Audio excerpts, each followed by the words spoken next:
ان اول بیت وضع للناس للذی ببکۃ مبارکہ،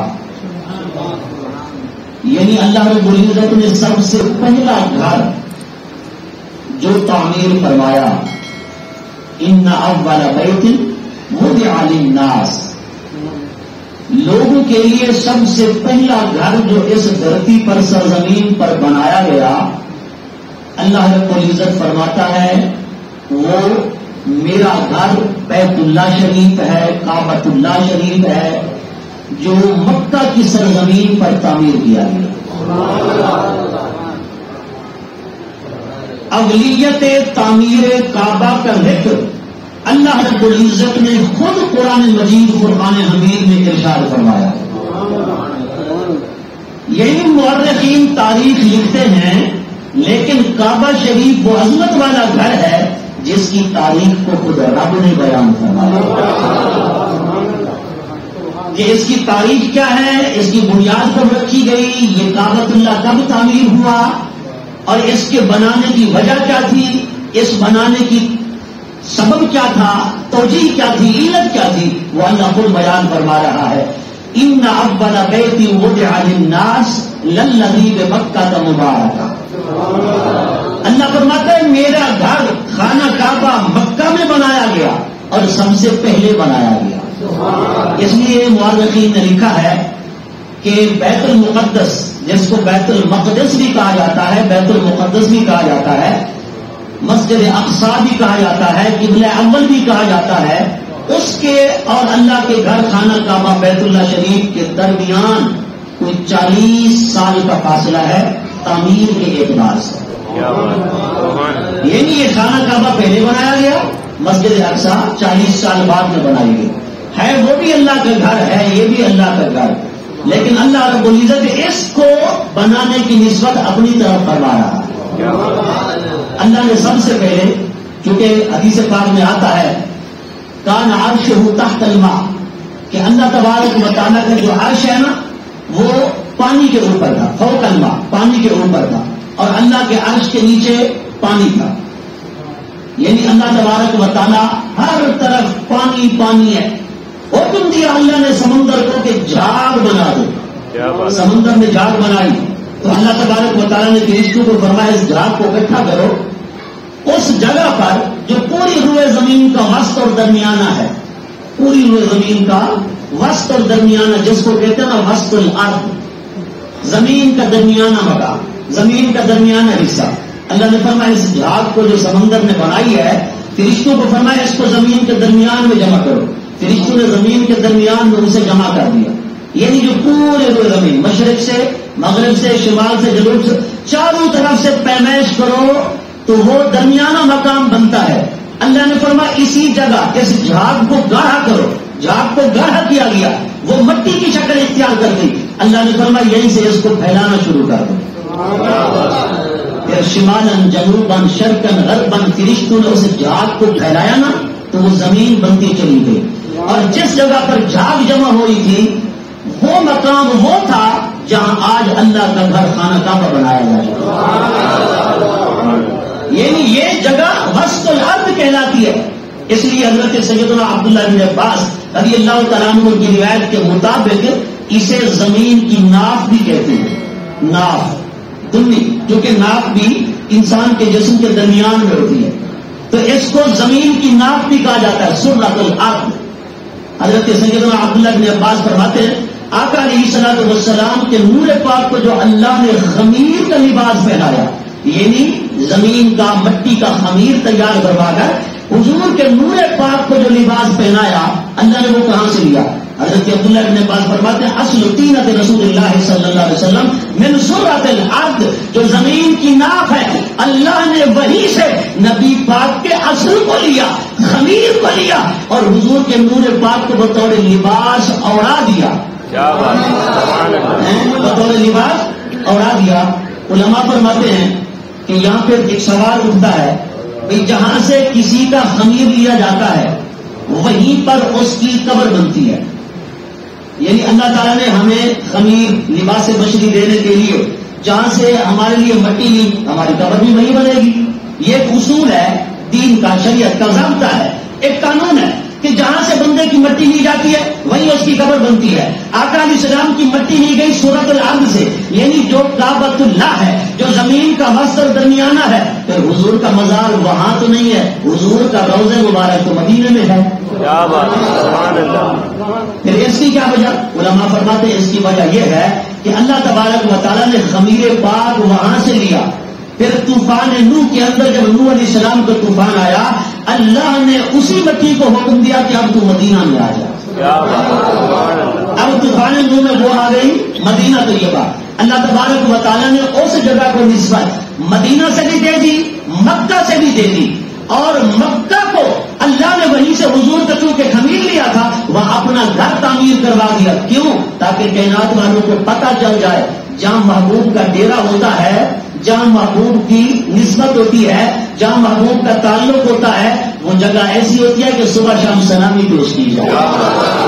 پھر رب نے اس جگہ خانہ کعبہ بنا کے کائنات کو بتا دیا، کائنات والوں یہ میرا گھر خانہ کعبہ ہے، آؤ سجدہ کرو خدا کو، چہرہ کرو خمیر مصطفیٰ کو، چہرہ کرو خمیر مصطفیٰ کو، تاکہ سجدہ خدا کو ہو جائے، چہرہ حضور کے خمیر پاک کو ہو جائے، کیونکہ اس خانہ کعبہ والی جگہ کو حضور کی ذات کے ساتھ نسبت جو ہو گئی، تعلق جو ہو گیا، اس لیے حضرت آدم علیہ السلام کو جو اللہ نے سجدہ کروایا، روایات کے اندر آتا ہے، قرآن پاک کی واضح آیات ہیں، اس جدول آدم کو سجدہ کرو، تو کیا آدم کو سجدہ تھا؟ حضرت یوسف علیہ السلام کے سامنے آپ کے بھائیوں کو جھکا دیا، اللہ رب العزت نے آپ کے والدین کو بھی جھکا دیا، وہ سب کے سب مل کر سجدہ کرنے لگے، تو کیا حضرت یوسف علیہ السلام خدا تھے؟ حضرت آدم علیہ السلام خدا تھے؟ نہیں، حضرت یوسف کو سجدہ تھا، حضرت آدم کو سجدہ تھا، صرف ان کی تھی تاکہ ان کی ہو تعظیم، سجدہ خدا کو تھا، سجدہ خدا کو تھا۔ اس لیے اب اگر کوئی اعتراض کرے، ہاں سی حضور کے خمیر پر ہم سجدہ کروا رہے ہیں، حضور کے خمیر کی طرف رب منہ کروا رہے ہیں کہ اللہ کا گھر خانہ کعبہ، اس کا تعلق حضور کے خمیر پاک سے ہے، حضور جس مٹی سے بنائے گئے اسی مٹی سے اس کعبہ کا تعلق ہے، اس کعبہ کی نسبت ہے، تو رب حضور کے خمیر کو سجدہ کروا رہا ہے؟ نہیں، رب سجدہ خود کو کروا رہا ہے، لیکن محبوب کے خمیر کی تعظیم کروا رہا ہے۔ بات آ رہی ہے سمجھ؟ محبت والے بولو، حضور کو اس خانہ کعبہ کے ساتھ یہ نسبت حاصل ہے، اور خانہ کعبہ کو حضور کے ساتھ یہ نسبت حاصل ہے۔ اللہ نے سب سے پہلے اسی جگہ پر فرشتوں کے ذریعے خانہ کعبہ تعمیر کروایا، پھر وقت گزرتا رہا، حضرت آدم علیہ السلام کوئی 200 سال بعد فرشتوں کے اس گھر کو بنانے کے 200 سال بعد دنیا میں آئے، اللہ رب العزت نے حضرت آدم علیہ السلام کو حکم دیا، اے آدم پھر اس کعبہ کی تعمیر نو کرو، کیا کرو؟ تعمیر نو، دوبارہ اسے بناؤ۔ حضرت آدم علیہ السلام نے اسے دوبارہ بنایا، اللہ نے حضرت آدم علیہ السلام نے عرض کی مولا میں اکیلے کیسے بناؤں، اتنی بڑی بڑی چٹانیں، اتنے بڑے بڑے پتھر، اللہ نے فرشتوں سے فرمایا فرشتوں پتھر تم اٹھا کر دیتے جاؤ اور تعمیر میرا آدم کرتا جائے گا، تعمیر میرا آدم کرتا جائے گا۔ کہتے ہیں فرشتے اتنے بڑے بڑے پتھر اٹھاتے کہ 40 بندے بھی مل کر اس ایک پتھر کو نہ اٹھا سکتے، 40 بندے بھی مل کر اٹھاتے تو اس ایک پتھر کو نہ اٹھا سکتے، فرشتے اٹھا کر لاتے گئے، حضرت آدم رکھتے گئے، رب کا گھر خانہ کعبہ تعمیر ہو گیا۔ پھر حضرت آدم علیہ السلام کے بعد حضرت نوح علیہ السلام آئے، کیونکہ نوح علیہ السلام کو کہتے ہیں ثانی آدم، کیا کہتے ہیں؟ ثانی آدم، یعنی دوسرے آدم، کیونکہ اللہ نے نسل انسانی پھر حضرت نوح سے چلائی۔ حضرت نوح علیہ السلام کے دور میں طوفان آیا تو یہ اللہ کا گھر آسمان کی طرف اٹھا لیا گیا۔ کس طرف اٹھا لیا؟ اللہ نے آسمانوں کی طرف اٹھا لیا اس گھر کو، یہ گھر آسمانوں کی طرف اڑ گیا، نشان مٹ گیا۔ پھر حضرت ابراہیم علیہ السلام آئے، حضرت ابراہیم علیہ السلام کو اللہ نے فرمایا اے میرے ابراہیم اذ بوأنا لابراہیم، اللہ فرماتا ہے ہم نے ابراہیم کو اپنے گھر کا ٹھکانہ بتلایا،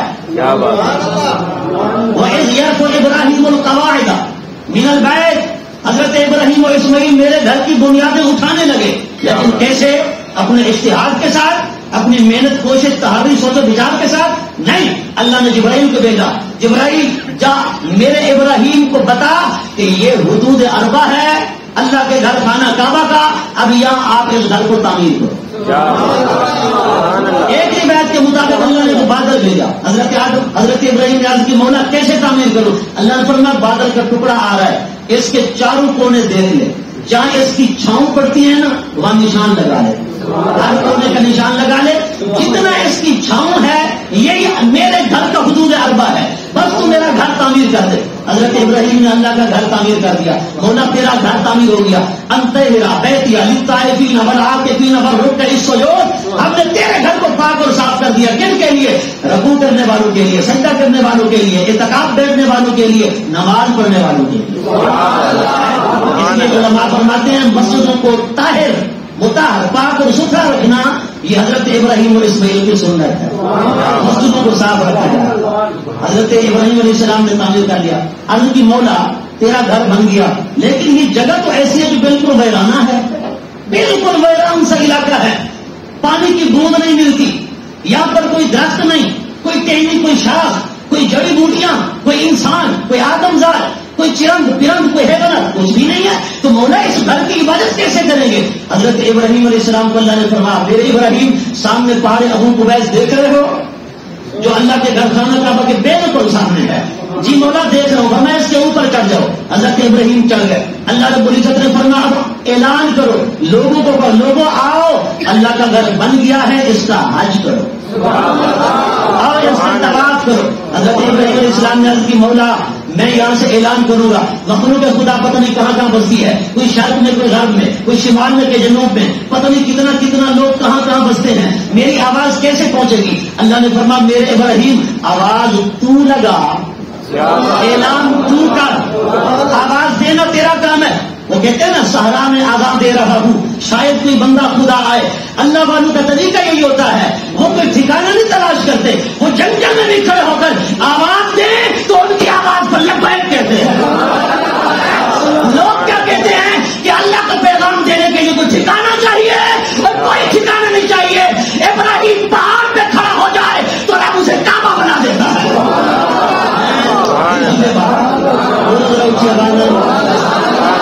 حضرت ابراہیم نے آواز دی, فرمایا میرے ابراہیم آواز تو دے دے, پھر دیکھتے ہی آواز کو کہاں پہنچاتا ہوں. فرمایا حضرت ابراہیم نے آواز دی, جو عالم ارواح میں تھے انہوں نے سنا, جو ماں کے پیٹ میں تھے انہوں نے سنا, جو باپ کی پشت میں تھے انہوں نے سنا, فرمایا جو آنے والے تھے انہوں نے سنا, جو آ گئے انہوں نے سنا, جو سو رہے تھے انہوں نے سنا, جو جاگ رہے تھے انہوں نے سنا.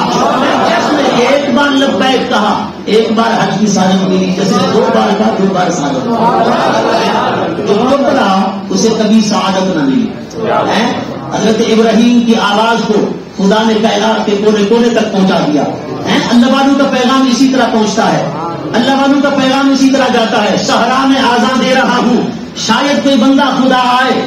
اللہ اکبر. حضرت ابراہیم نے آواز دی تو آپ کی آواز پر چہاروں اطراف سے لبیک اللہم لبیک لا شریک لک لبیک کی صدائیں آنے لگی. اللہ نے فرمایا نا ابراہیم تیرے اعلان کے اندر یہ پاور ہے, تیرے اعلان کے اندر یہ طاقت ہے. وَأَذِّن فِي النَّاسِ بِالْحَجِّ, لوگوں کو حج کے لیے بلا تو صحیح.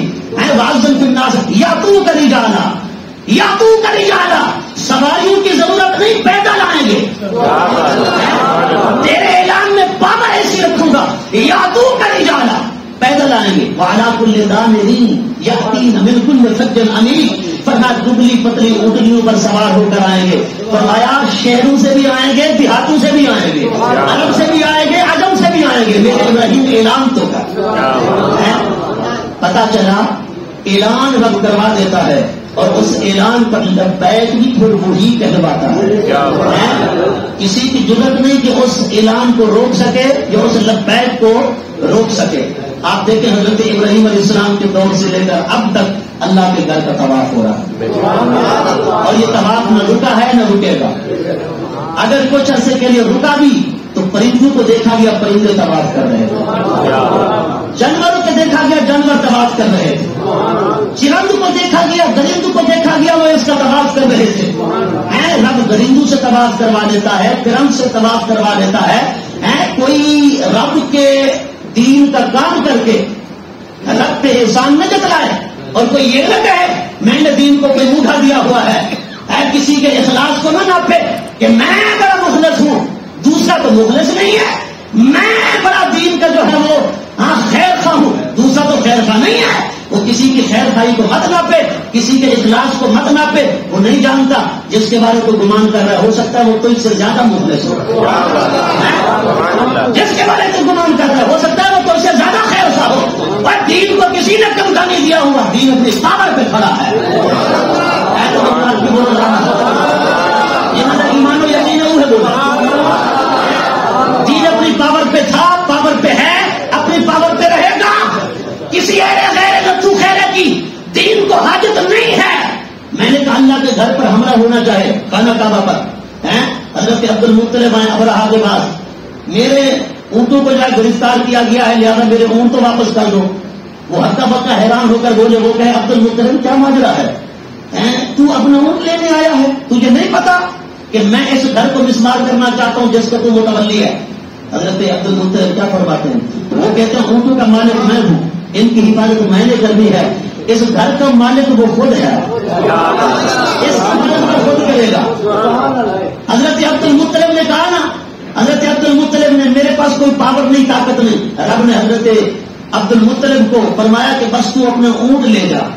اللہ نے کیا کیا، اللہ نے ابابیل بھیجے، چھوٹے چھوٹے پرندے، اور ان پرندوں کے چونچ کے اندر ایک پتھر، ایک دائیں پاؤں میں ایک بائیں پاؤں میں، اور ان پر نام لکھے ہوئے تھے، فلاں ابرہا کے لشکر کے فلاں فوجی کا نام لکھا ہوا، چونچ والے پتھر پہ بھی، دائیں پاؤں والے بھی، بائیں پاؤں والے پہ بھی۔ پھر فرمایا جاؤ جس جس کا نام لکھا ہے اس کے سر پر مارو۔ سر پر مارتے پورے جسم کو چیرتا ہوا، جانور کو چیرتا ہوا وہ نیچے تک نکل جاتا۔ جب وہ جانور کے جسم سے نکل رہا ہوتا تھا وہ پتھر، وہ کنکر، اس وقت تک وہ جانور بھی، وہ ہاتھی بھی، اور وہ ہاتھی بان بھی ہلاک و برباد ہو جاتے ہیں۔ لیکن یہ ایک بڑی قابل توجہ بات ہے، اللہ نے ان پرندوں کو کتنا علم عطا فرمایا تھا کہ جس فوجی کا نام لکھا تھا وہ اسی کو مارتے۔ مفسرین فرماتے ہیں جس جس کا نام لکھا تھا، مثلا اس پہ نام لکھا ہے فلاں کو مارنا ہے، اس پہ نام لکھا ہے فلاں، اسی کو مارتے۔ میں کہتا ہوں یار بڑی قابل توجہ بات ہے، تو کہتا ہے نبی نہیں جانتے، میں نے کہا رب کے بھیجے ہوئے پرندے بھی جانتے ہیں۔ رب ابابیلوں کو علم دے دیتا ہے، میں نے کہا جو چھوٹے چھوٹے پرندوں کو علم عطا کر دیتا ہے وہ نبیوں کو نہیں عطا کرتا، وہ اپنے پیاروں کو نہیں عطا کرتا۔ میں نے کہا اپنے مائنڈ سیٹ کو ٹھیک کر، کیا بات ہے، سب کا درست ہو جائے گا۔ ہے توجہ آپ کی؟ پھر یہاں بڑی قابل توجہ بات کہ اللہ تبارک و تعالیٰ نے اپنے گھر خانہ کعبہ کی حفاظت کا فریضہ کن سے لیا؟ ابابیل پرندوں سے لیا، جو چڑیا سے چھوٹے تھے، ابابیل پرندے۔ اللہ نے ان سے اپنے دین کا کام لے لیا۔ اللہ نے یہ نہیں فرمایا کہ انسانوں کا کوئی جھنڈ آئے گا، کوئی بہت بڑا لشکر ہے، جبار آئے گا، وہ میرے گھر پر پہرا دے گا۔ اس لیے میں نے کہا رب دین کی خدمت کا موقع دینا تو عاجز و منکسر بن جاؤ، لاچار و مسکین بن جاؤ، رب کے سامنے سر جھکا دو، پر جھکا دو، رب کے سامنے سب کو جھکا دو، تھوڑا سا بھی فخر نہ آنے دو، ورنہ رب کعبہ کی قسم ہے رب تمہاری شکلیں نہیں دیکھتا، نہ صورتیں دیکھتا ہے، رب دل دیکھتا ہے۔ رب چاہے تو خانہ کعبہ کی حفاظت چھوٹے پرندوں سے کروا لیتا ہے، وہ چاہے گا تو دین کا کام کیڑے مکوڑوں سے لے لے گا، پرندوں سے لے لے گا، جانوروں سے لے لے گا، تمہاری ضرورت بھی نہیں ہوگی۔ اس لیے بندے کو چاہیے بندہ فخر نہ کرے، بندہ رب کی رضا پر راضی رہے، شکر گزار رہے، عاجزی و انکساری کرتا رہے، اور رب کی بارگاہ میں شکر ادا کرے، مولا تو نے مجھے خدمت کا موقع دیا ہے، تو نے مجھے خدمت کا موقع دیا ہے، کیونکہ یہ اللہ کے گھر کسی کی خدمت کے محتاج نہیں ہے۔ ہم اگر ان کی خدمت کرتے ہیں تو اپنا اعزاز سمجھیں، ایسا ہے نا، اپنا اعزاز سمجھیں کہ رب نے ہمیں خدمت کا موقع دیا ہے، ورنہ رب چاہے تو ابابیلوں سے کعبہ کی حفاظت کروا لے، رب چاہے تو اپنے محبوب کی حفاظت شیر سے کروا لے، جانوروں سے کروا لے۔ حضرت گرامی آقا علیہ الصلوۃ والسلام کہ دادا جان حضرت ابراہیم نے اس گھر کو تعمیر فرمایا۔ اب آقا علیہ الصلوۃ والسلام کیا چاہتے تھے؟ ویسے تو باقی انبیاء کا قبلہ بیت المقدس رہا، جس کو مسجد اقصیٰ کہتے ہیں، لیکن حضور چاہتے مولا میرا قبلہ وہ بنے جو میرے دادا حضرت ابراہیم نے تعمیر فرمایا۔ کس نے تعمیر فرمایا؟ حضرت ابراہیم نے۔ حضور دل میں تمنا کرتے، دعائیں مانگتے۔ ایک دن حضور نماز کے اندر تھے، تو بحالت نماز آقا علیہ الصلوۃ والسلام نے دل کے اندر تمنا میں انگڑائی لی، حضور نے اوپر کی طرف دیکھا، بس صرف دیکھا ہی تھا، زبان سے کچھ نہیں بولے، صرف دیکھا ہی تھا۔ رب نے کیا فرمایا؟ محبوب فول وجهك شطر المسجد الحرام ولنولينك قبلة ترضاها، اے حبیب اپنا چہرہ جو تو اوپر کر رہا ہے، ہم تیرا چہرہ پلٹنا دیکھ رہے ہیں، فلنولينك قبلة ترضاها، بس وہی قبلہ بنا دیا ہے جو تو پسند کرتا ہے، جو تو پسند کرتا ہے۔ اچھا دیکھیں نماز کی حالت میں حضور کی پسند کا رب لحاظ کر رہا ہے، نماز خدا کی ہے، اس میں پسند مصطفیٰ کی ہے، پسند مصطفیٰ کی ہے۔ لوگ جو فتوے لگائیں، لوگ جیسی بات کریں، لیکن میں کہتا ہوں خدا کی قسم عبادت تب تک مکمل ہوتی نہیں جب تک حضور کا نماز میں تصور ہی نہ آئے، حضور کے نماز میں تصور ہی نہ آئے۔ میں نے کہا جب صحابہ حضور نے چہرہ موڑا تو صحابہ نے تو موڑا ہوگا، حضور نے چہرہ بدلا صحابہ نے بدلا ہوگا، تو ذرا ایمان سے بتانا صحابہ کو حضور کا تصور آیا کہ نہیں آیا؟ بلکہ ہمارے بزرگ تو فرماتے ہیں تب تک ہماری نماز مکمل ہی نہیں ہوتی جب تک حضور کا خیال پکا نہ ہو جائے۔ کیوں کہ جب وہ عبادت کرتے کرتے حریم ناز میں پہنچتے ہیں، حریم قدس میں پہنچتے ہیں، وہ کیا دیکھتے ہیں؟ سامنے حضور جلوہ گر، وہ کیا کہتے ہیں؟ السلام علیکا ایھا النبی، صیغہ خطاب کا، یا رسول اللہ آپ پر سلام۔ ادھر سلام بھی دیکھتے ہیں، ادھر چہرے مصطفیٰ کا جلوہ بھی دیکھتے ہیں، دیدار بھی کرتے ہیں۔